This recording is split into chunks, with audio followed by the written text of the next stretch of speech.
Praticamente toda marca de carro que se preza, ela possui essa Ferrari. Na década de 90 isso não era diferente. A Ferrari ela possuía a 348, a Lamborghini possuía a Diablo, a Nissan possuía o 300 GX e a Porsche possui o 911 Carrera. Mas e onde ficava a Honda nessa história? A Honda já fabricava os Civics, mas nem de longe eles iriam ser as suas Ferraris. Aliás, ele era um carro para a massa popular que gostava de dar uma acelerada às vezes. Porém, em 84, a Honda estava com uma inveja da Ferrari. A Ferrari possuía na época a 288 GTO, equipada com motor V8. E vocês sabem que japonês gosta de uma coisa pequena. Apartamentos, carros, dentre outros. Eles tiveram, vamos dizer, a mísera ideia de tentar fazer um V6 bater de frente com o V8. Lembrando que o V8 ainda era biturbo. Então, em 84 surgiu o HPX, Honda Pininfarina Experimental. Esse Pininfarina que está aí no meio foi ligado à empresa italiana Pininfarina, que produz carrocerias e que seria a atual fabricante das carrocerias do HPX. Esse traco feio aí que vocês estão vendo. Essa visão da Honda era pegar um V6 de 3.0 litros e colocar no centro do carro. E se vocês não sabem, o centro do carro praticamente é o ponto perfeito para se colocar um motor. Além de deixar o carro balanceamente equilibrado, ele ainda vai estar ajudando no centro de gravidade. Sem contar um menor tempo de resposta também. Eles queriam exceder um V8 e fazer aquele custo-benefício. Então apresentaram em 89 e colocado nas ruas em 90, surgiu o NSX.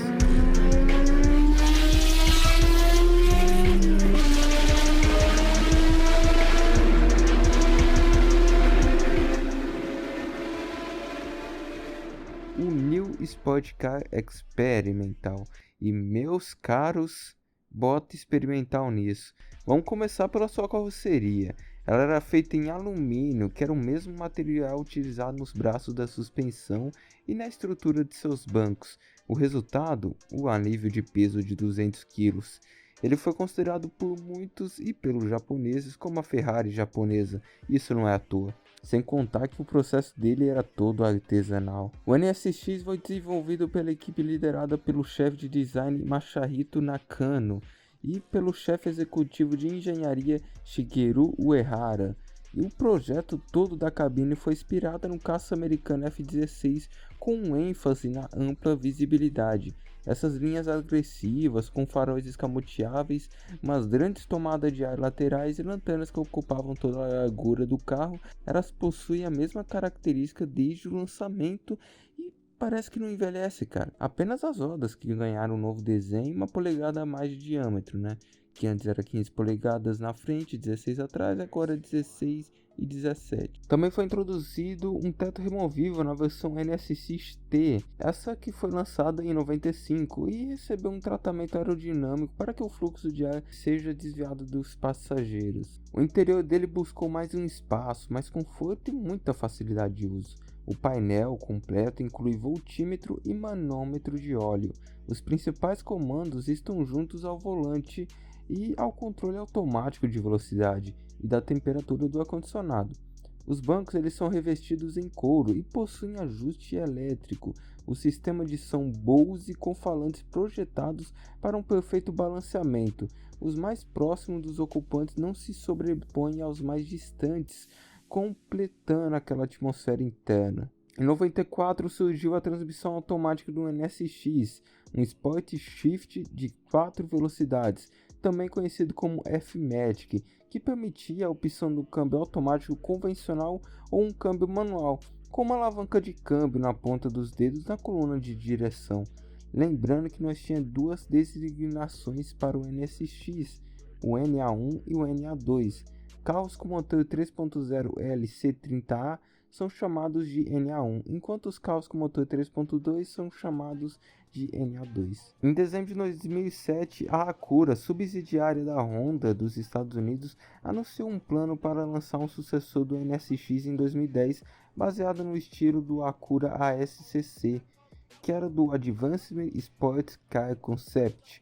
Ele possuiria um motor V10 dianteiro E apesar desses protótipos serem testados para produção, apenas um ano depois a Honda acabou anunciando que os planos haviam sido cancelados, devido a umas más condições financeiras. Porém, em vez disso, em maio de 2010 a Honda revelou o HSV 010 GT para participação no campeonato japonês Super GT. Esse carro nunca chegou à produção como um carro legal de rua e havia até relatos que a Honda estava novamente desenvolvendo um sucessor para o NSX. O modelo de produção foi exibido 3 anos depois no North American International Auto Show 2015 para a venda em 2016. Embora o nome original tenha sido mantido, dessa vez foi definido como NSX New Sport Experience, uma experiência de esporte atual.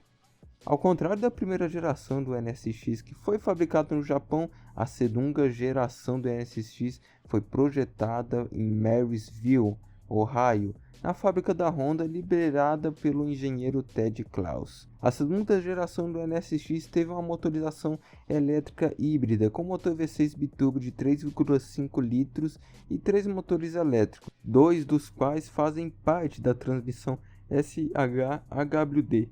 Esse carro produzia 573 cavalos, a transmissão é automática de dupla embreagem de 9 marchas. O seu corpo utiliza um design de estrutura espacial que é feito em alumínio, aço de ultra resistência e outros materiais rígidos leves, alguns dos quais são as primeiras aplicações no mundo.